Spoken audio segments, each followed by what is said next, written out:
Chopping It Up with Visionary. We have probably one of my most exciting interviews yet. This man has contributed to the rap game tremendously within the past decade. He's he's flipped the old school Texas sound to something that's more spacey, more modern, and it's beautiful. Something that we now call cloud rap. Today we've got Beautiful Lou. How are you? All right, doing all right, man. Appreciate it. How about you? Definitely. I'm good. I'm good. And Awesome. I don't know who drops more, you or Currency, man. Y'all two are very consistent. Shout out Currency, man. No, yeah, you just gotta like just keep at it. I really don't like to sit on anything, because eventually I'll just kind of not want to put it out. So I've learned to just throw it out there. Definitely, definitely. And as a Texas native, I want to just put out there that you are in some good company when it comes to producers from Texas. Did you Oh know that? yeah. Oh, for sure, yeah. Mike Dean, DJ Premier, DJ Screw, you're in some good company, and I put you up there considering you've done so much for the rap game, like I said. But I want to get to the point here, which Mhm. is your career, what you've done. I want to start with about a decade ago, Lil B. Is that all right? Yeah, that's cool. All right, word. So I personally wasn't really in tune with the whole bass movement.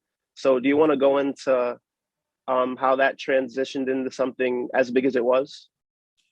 Sure. I mean, I guess to give it the best context, how can I ask how old you are? Are you in your early 20s or I'm 21.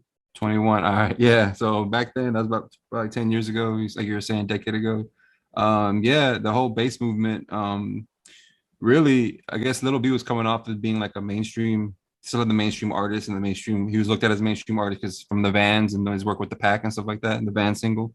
So for him to branch off and to do something that like experimental wasn't really heard of before. We were coming fresh off the Little Wayne vibe with all his freestyles and him just kind of going crazy. And Little B, in my opinion, took it to another level to where it was just a lot of freestyle, a lot of train of thought, just let it come out, let it come off the dome and still be coherent, but also doing it over different beats. He'd rap over house, two step, New Orleans bounce, and eventually cloud rap with Clowns Casino and Squad B main attractions and stuff. And that really spoke to me. Like I wasn't really getting a lot of looks from like people locally in Texas, rappers that I would reach out to. And when I found Little B's music online and send it through, it kind of felt like, okay, this is maybe a community I can get behind. It was very, very much forward thinking and trying out new beats and just new styles. And eventually that kind of led to, Cloud Rap getting a little bit more of a commercial appeal, with ASAP Rocky and everything taking the mantle, ASAP Yams and ASAP Rocky kind of bringing it more to the forefront. But yeah, the whole bass movement, if you weren't around for it, it's kind of hard to describe, but it's very experimental, very exciting, very lo-fi. It was just getting into more of the home recording, people just throwing their stuff on there through social media with Tumblr, MySpace, stuff like that. And all that was just very different than what was going on, Yeah. yeah, from where people they were just kind of like you needed there was a set path to do it, but you go independent or you sign with a major.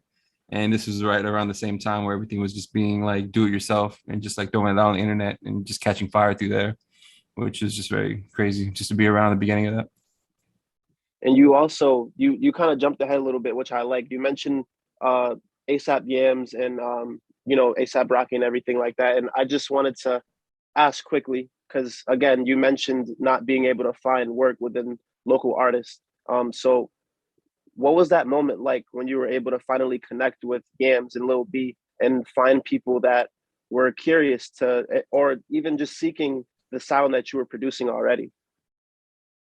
um I'd probably have to just like link it from yeah, I'm showing so much love to Little B. And are you familiar with main attractions? No, not really. Main attractions, they were Squatter B and Andre Man. Squatter B was a producer that was very much linked closely with Clowns Casino and Little B at that time, but he had his own group called Main Attractions. And Yams had his own Tumblr, and he was really popping off on the social media side. Nobody really knew too much about him, or that he was an A&R and worked with Dipset and all that. They just knew him as kind of like a social media character, I guess you would say. So he would post stuff on his blog, and he would send a lot of stuff to show a lot of love to Main Attractions. And I linked with them through their. I just reached out to Main Attractions. I just really liked their sound. It was really fresh, And then so we started working together, and then Yams noticed that, and he noticed I was from Texas, and he was reaching out to me, telling me that he had a an artist who had really had a he was from Harlem, but he had a really strong Texas and down south vibe, and he thought that my style would be perfect for it if I wanted to get on the mixtape. It was coming out. They just got the deal. And I was like, yeah, man, I'm super excited. I didn't know how big it was going to be. I knew Rocky had some buzz off the first like two songs that he put out, but I don't know. It would, I always hear it like when artists talk about that time in their life when stuff is just starting to blow. Like you really don't know how big it is or how many people know what's really going on, you know. But once I started, my cousins would come up to me and be like, you know, he's up Rocky and stuff like that. Like that's how I kind of knew it was like, oh, this is gonna be really big. And then so that mixtape came out and kind of like opened the door for like letting me do whatever I wanted to do, give me a name, huge project. It's crazy. Right. And it's crazy to even think that, an album that came out a little over 10 years ago is now considered one of his best albums of all time, or even one of the best rap albums of all time. And Yeah, yeah. so you produced Trilla and Kissing Pink as well, Mhm. featuring ASAP Ferg. So what was the process? Sorry, what was the process of going through that with them? Just sending in music that I thought that would appeal to them. Like he would just kind of give me a vibe of what they were going for, and I could kind of see what they were shaping. So I kind of like would be like, okay, let me get some stuff like with a down south beat, um, both kind of slow or groovy, but like let me throw some. That's why Trilla has Dawes effects on there. I was like, let me throw some East Coast, vocal samples on it and bring both worlds together because I have crazy love for East Coast music, and it's crazy that you mentioned DJ Premier earlier because I've always looked up to that and thought it was so crazy that he was from Texas and helped define a New York sound, you know. So I've always like kind of like try to put that into my music also because I feel like there's a real strong connection between Texas and New York like that. So really it was just sending in a lot of the music and then just coming getting back and forth with ideas. He would ask me my opinion and I'd be like, yeah, let's roll with it. I would throw out suggestions about titles or music or the hook or what we should do like that. And really just really simple stuff, man. It wasn't really too much to it. But they just got in the studio, knocked it out and sent it back. And I was like, yeah, let's run with it, man. Let's throw it on there. So that's beautiful. And once that dropped, what was the buzz around your name, locally, or even just Low in general? locally, it wasn't really. I don't know. I really didn't feel like it was too crazy. But when I started traveling, getting invited to go to the East Coast, go to the West Coast to do shows, it was just crazy love, man. They just loved that I was from Texas. They were fascinated by it. I guess they were really. A lot of the people that were around that age that kind of grew up on the Swisher House, Chameleon Air, Paul Wall, Slim Thug type of vibe. So they would just always be like asking me what's Texas like and everything like that. But Texas eventually, San Antonio, Dallas, eventually they came around. You know, it took a while for ASAP's buzz and everything to kind of reach down here. People knew who he was, but it wasn't like, oh my God, ASAP Rocky, you know what I'm saying? But Yeah, eventually it did kick into that. But the East Coast and the West Coast, I mean, y'all are on it, man. So I mean, I assume you're East Coast, right? You're yeah. I'm from Connecticut. yeah, Connecticut. Yeah. So yeah, all those people, they were kind of like just, it was really y'all are up on it, like that kind of artist, like especially because he's from the East Coast, but they're usually up on the stuff from y'all's both sides of the coast way before it comes down to Texas. You know, Texas always feels like they're their own little thing. They have, they keep to themselves and everything like that. So Yeah, it takes a while for those kind of artists to kind of build a buzz, but they did a real good job about reaching out and working with OG Ron C, Swisher House, to kind of like get them more acclimated and more like known throughout the South and have to have some kind of backing, yeah. that they weren't just leeching off the culture, that they're really showing a lot of love to the original artists and reaching out to Bun B and everybody else, everybody from the Swisher House, DJ Screw, a little flip, stuff like that. And what doors opened for you? Once this happened, were there any familiar names hitting you up within the rap game?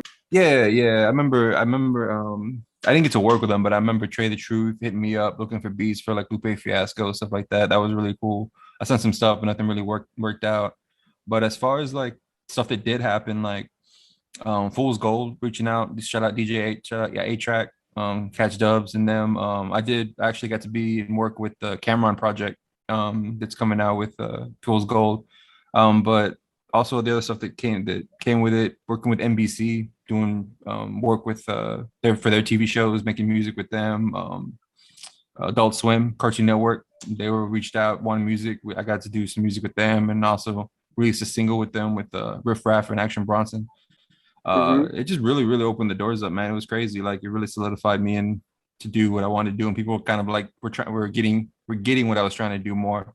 Once you have that kind of like that resume under your belt, it's a lot easier to get people to work with the music or to give the music a chance. Like that's what a lot of people I don't feel like. I feel like they don't realize about doing music or being a producer. Is it's not just making a good beat or a hot beat, you know, it's getting people to understand what you're trying to do with your music and for them to give you a chance, because a lot of the times people won't. I'm not trying to say they're just wave riders or whatever, but it's hard for artists or even people that are around your circle to get with the movement if they don't see it like you see it. You know, they have to like have other people kind of latch onto it first, and I don't blame them. You know what I'm saying? It's like a new pair of shoes to come out. Like you may think they're ugly, but someone rocks them and you're like, oh man, those are kind of dope actually. You know what I'm saying? So Yeah.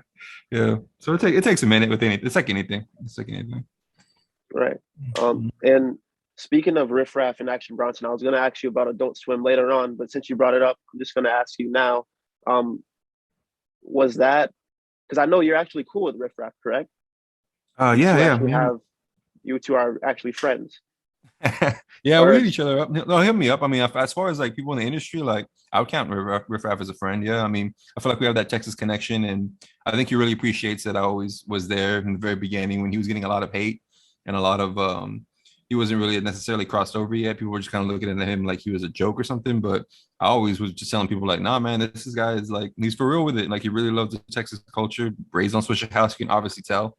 And people that I knew from Houston remember seeing him at the mall freestyling, selling shoes, painting cars. Like he was just himself, you know what I'm saying? People didn't really get it, but you know, I saw it, you know. yeah, no, Yeah. that's love.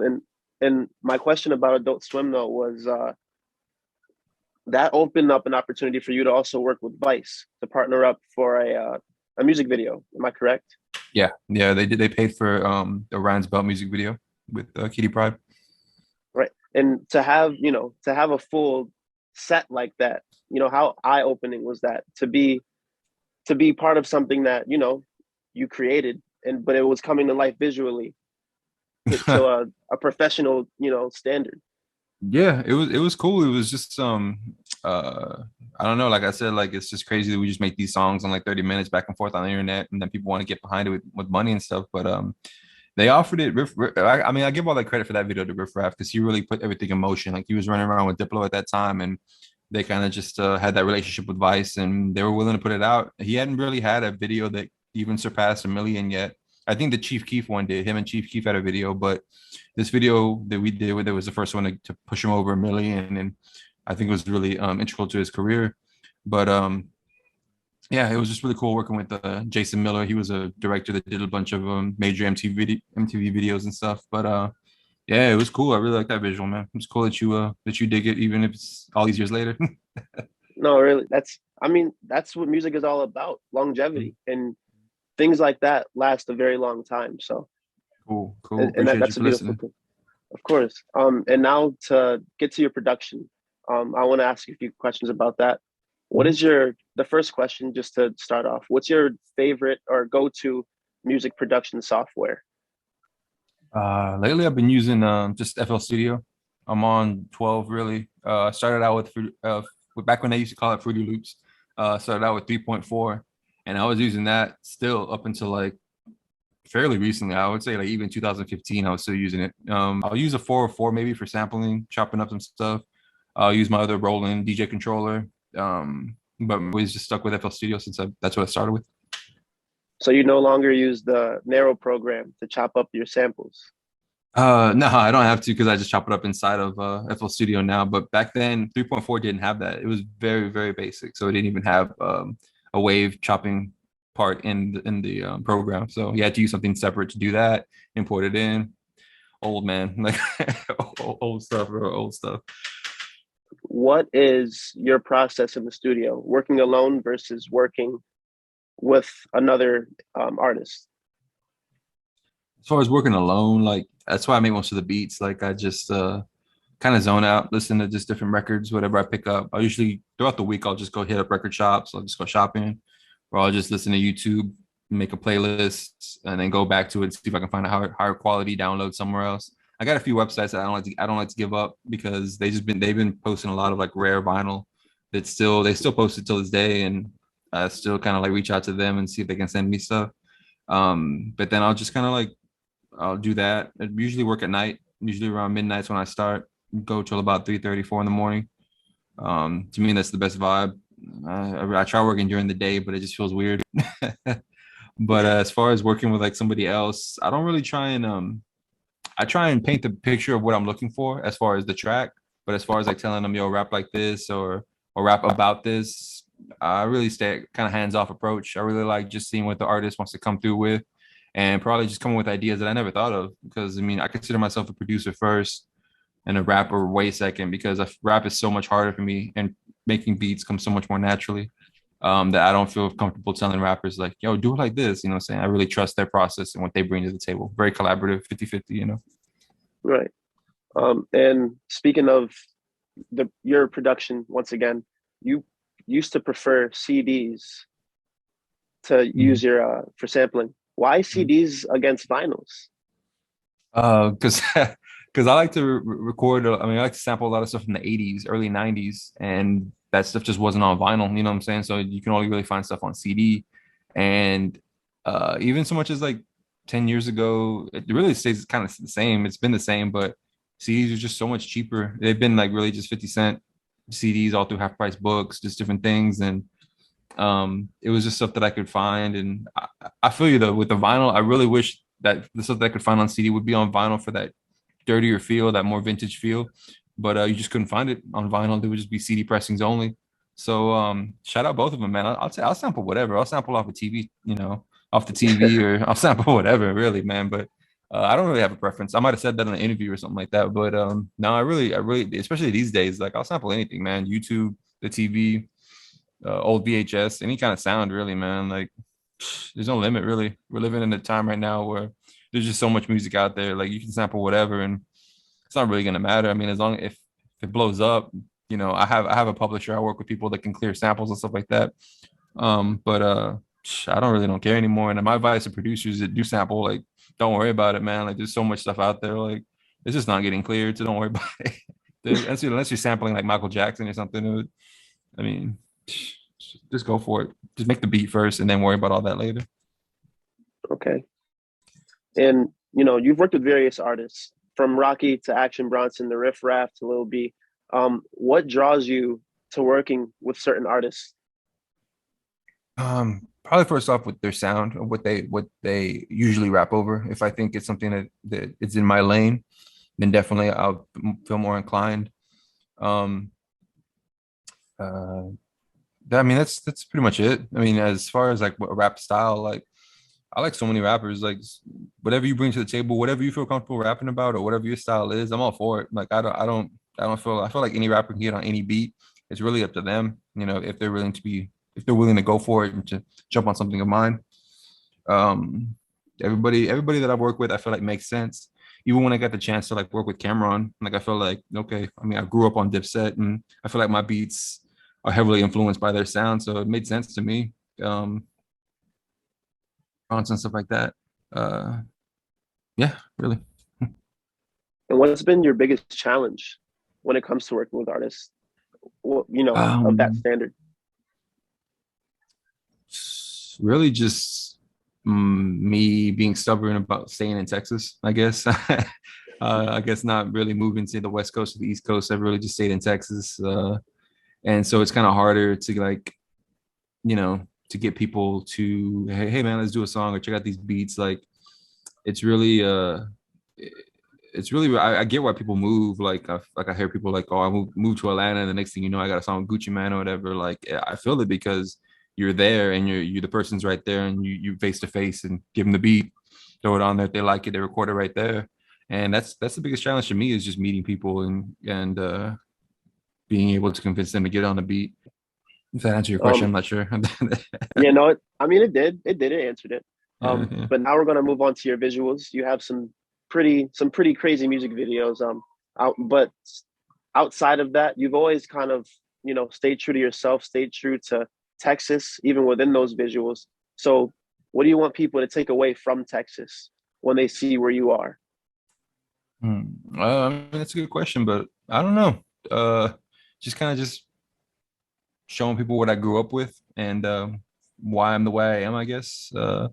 As far as the visuals, I kind of like I'm more influenced by like just being very cinematic and very moody. Lots of shadows, lots of sunlight, very dreamy. Try to be, with the lights and everything. I just feel like the nighttime in like Texas is just very romantic Yeah. with all the neon and everything like that. Like I feel like, I don't want to promote drug culture and everything like that, but as far as like when I used to sip and I used to smoke a lot, it was just very much just riding around, staring at, with neon, lots of imports, lots of Cadillacs, and just I don't know. I just kind of like feel like that was very unique and probably just the way I am. So that's why I kind of try and show it. Okay. And speaking of the visuals that come with your cloud rap sound, sorry, what drew you to creating stuff like that? I mean, that's not something out of the ordinary. And you started making it at the height of it. That's why I kind of wanted to credit you as maybe a debatable pioneer of the sound because you've done so much with it. So what drew you to it in the first place? I really don't know, man. I've been asking myself that a lot, since I started doing the music. But I'd probably have to go back to like maybe RZA and his production Wu Tang, especially like Wu Tang Forever. There was those very like angelic vocals, and that's when it really sped up vocals weren't being used a lot. I feel like I credit that album with really kind of popularizing it. But I feel like the vocal chops, him, Madlib, Alchemist, even DJ Premier, just those little bits of like the vocal and manipulating that. I feel like I guess I drew that, I took that and I try to make that with something. And I like the juxtaposition of having a beautiful sound on the album, on the beat with a rapper that's maybe not talking about so much beautiful things, like they're kind of like, whatever happened with their whatever they're doing or whatever they're going through. But versus a beat that kind of sounds more angelic or, pretty, I guess. Yeah.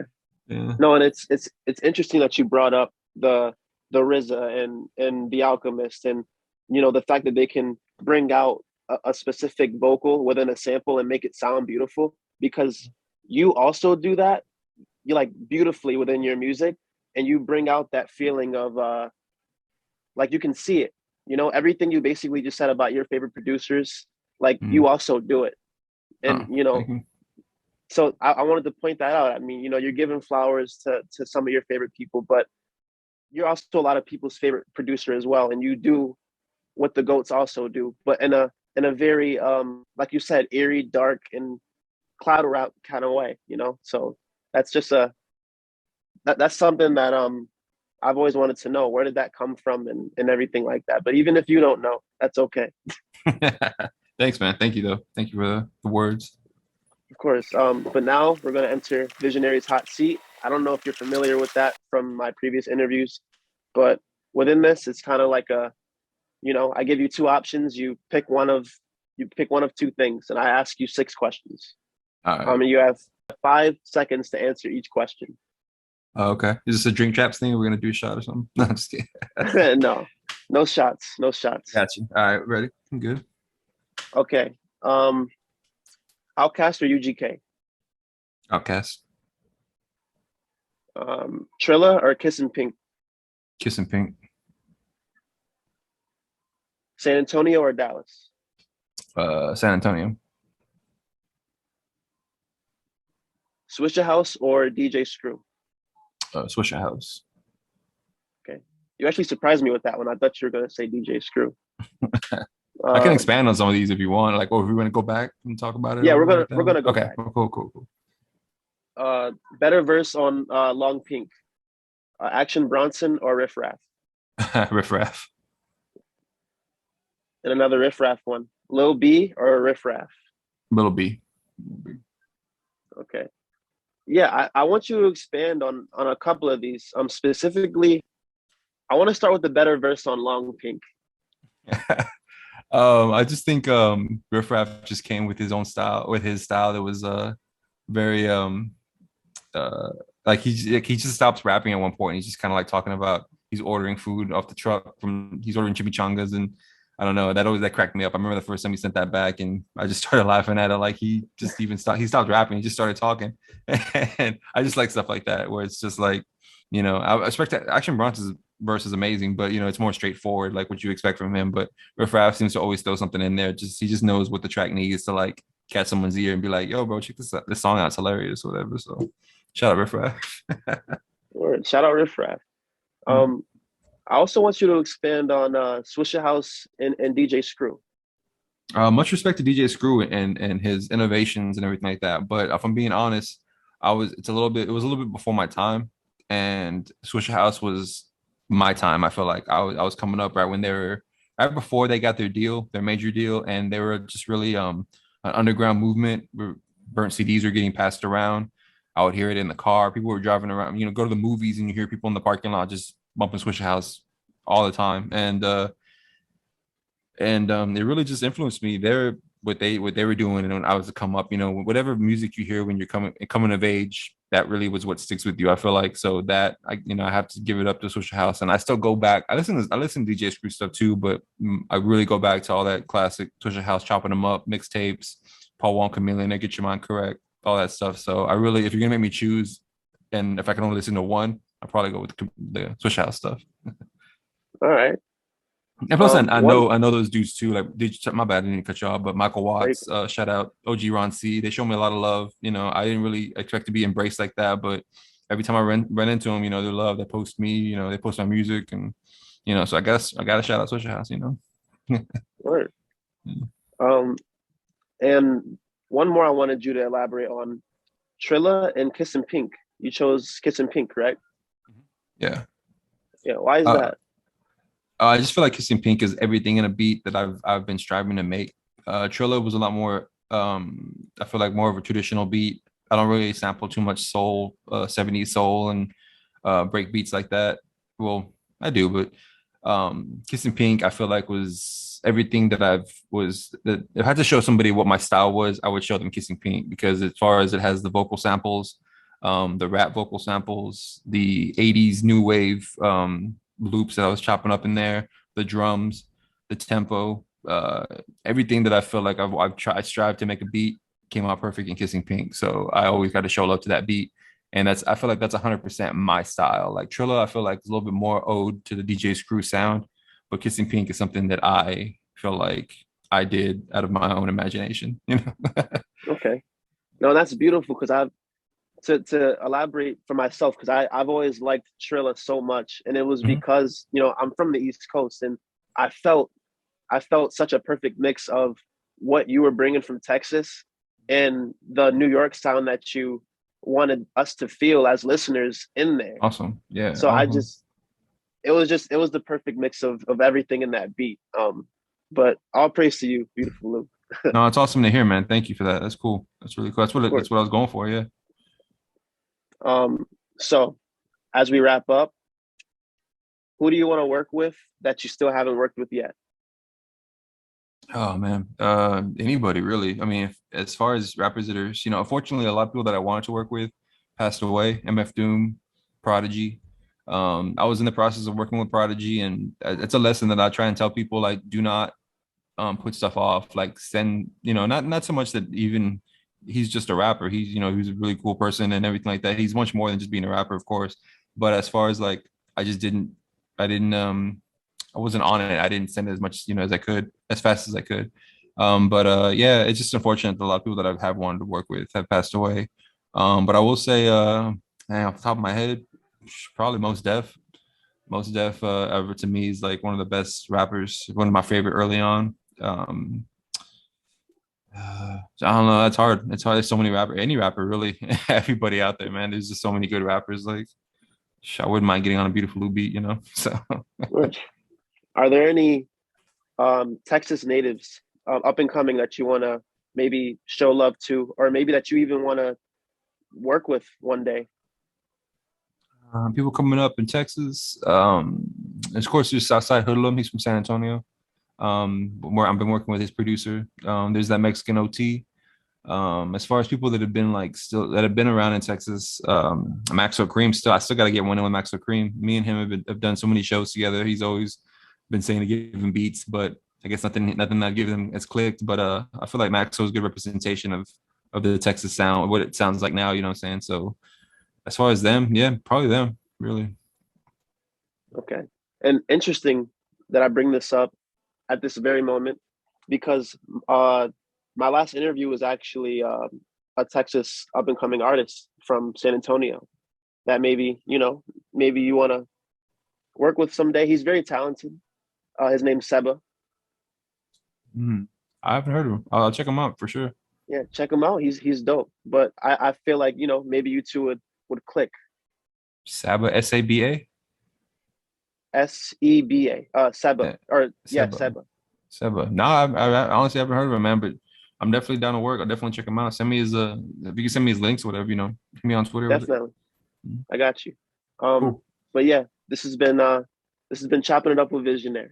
Is there anything that you want to say? Anybody you want to shout out before we end Uh, this? shout out to you, man, for reaching out. Shout out Albino Sabin, Western Tink. We got the new album coming out after my solo right now. It's about to should drop by the end of the month. Western Tink. Shout out my manager Glaze, my director, co-director Ant Honey, and just everybody that listens, man. Everybody that takes the time out to listen, press play. You know, I love it, bro. Appreciate it. Wait, don't you have a collab with Riff Raff coming out soon? Is Yeah, that is he that in the works? yeah, we recorded a couple of tracks. I'm not really sure what he's gonna do with them. But that's all on him. I gave it to him to do whatever. So you'd have to ask him. I can send your stuff his way, man. But you'd have to ask him for sure. Hey, I would love to get a Riff Raff interview in. Yeah, for sure, man. We can try. That guy does what he does, but we can definitely try. Definitely. Well, this has been Chopping Up with Visionary. It's all love to you. You're a living legend. Beautiful Lou. Appreciate it. Thank you for your time. It's an honor. Appreciate it. Thank you, man. Appreciate it. She's all that I want.